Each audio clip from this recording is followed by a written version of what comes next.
We're back in the office, but I'm pretty sure it's been a case of assessing and having a look at what went wrong at the weekend.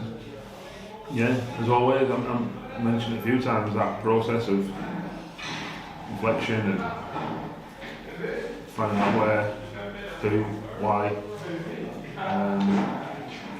It's important. It's important, and we'll go through the video this morning and then very quickly prepare for Sunderland tomorrow night. No doubt about it, for everybody connected to the football club, when you get a performance and a result like that, it just dampens everything, doesn't it? But you've got to remain positive and you've got to come bouncing back. Of course, that's the name of the game. You know, it's chip chop paper. Saturday now, good or bad. And we've got a point to prove to ourselves, no one else. It's always the case. You're not trying to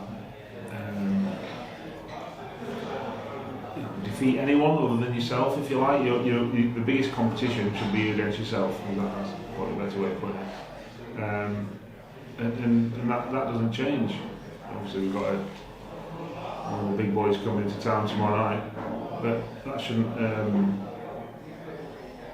make any difference, really. I'm sure it will, but it shouldn't. Because you've got to have them professional standards, and we fell short of them on Saturday, and we've got to make sure we don't fall short of them tomorrow night.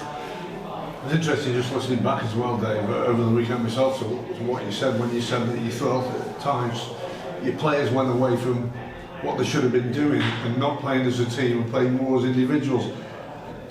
You've got to try and sort that out, but is that down to them being frustrated the way it was actually developing on the pitch, and you can see the reasons why that happened? Yeah, there was one or two examples of that.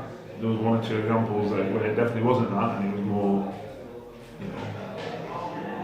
their belief that they could solve everything by their own ability. Which again, you go, well, maybe once a season. You might score onto a terrific goal or do something that's unbelievable. But you can't, you've got to make sure you remain true to who we are.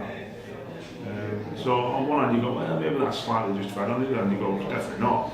And either way, before that, we weren't good enough for how we wanted to play. That's the main thing. We had too many players who had a bad day.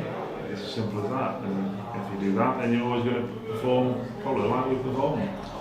Well, the one thing that you've got to do, as you say, is be that team, be that unit, because that wins football matches. And an individual can't just do it on his own. That is key. You get back to that straight away. Yeah, when we've played well this season, we've had 7, 8, 9, 10, 11 players playing well. We've got to make sure that's the case now. And of course, as you said, somebody coming, is that just, I know you've mentioned it, but is that just the type of game that, that will bring that extra yardage out of them? I hope so. But again, we shouldn't be we shouldn't be judging our own standards by the perceived calibre, perception of size of team. We should be, our standards should be set by ourselves, not by the opposition. And also you mentioned that you've got the most competitive squad that you've probably assembled here, so whatever team you select, if they don't perform, those shirts can quickly change, and that is the challenge to the players. If you get a shirt, you've got to show to keep it, and I suppose after the weekend it's still wide open. Yeah. Do you get that into the players about the competition for places and where you are? I hope so. I don't think. Don't get me wrong, I do. I'm not sure I should have to, but I do. They know that. And it's down to them, isn't it? We can only do so much for them. I can't play the game for them, and I'm not their dads. So, they've got that professional pride, they're the standards. Their own individual standards, the team standards, my standards, the football club standards. We've got to make sure that each and every player, staff member, upholds them.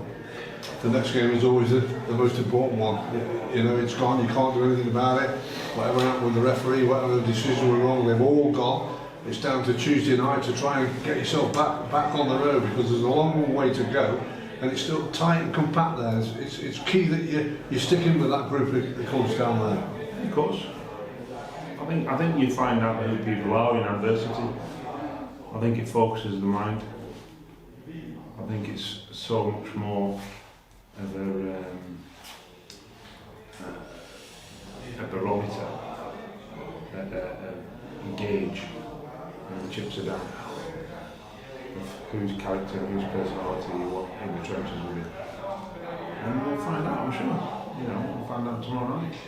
Well, the one thing I was going to say is this is one big club, there's probably 10 or 11 big clubs in League One, and you strive hard to get there. This should be what the players should be looking at, because this is the league you want to be in, and this is the league you want to be in again next season, wherever it takes you. Of course. It's no different. We want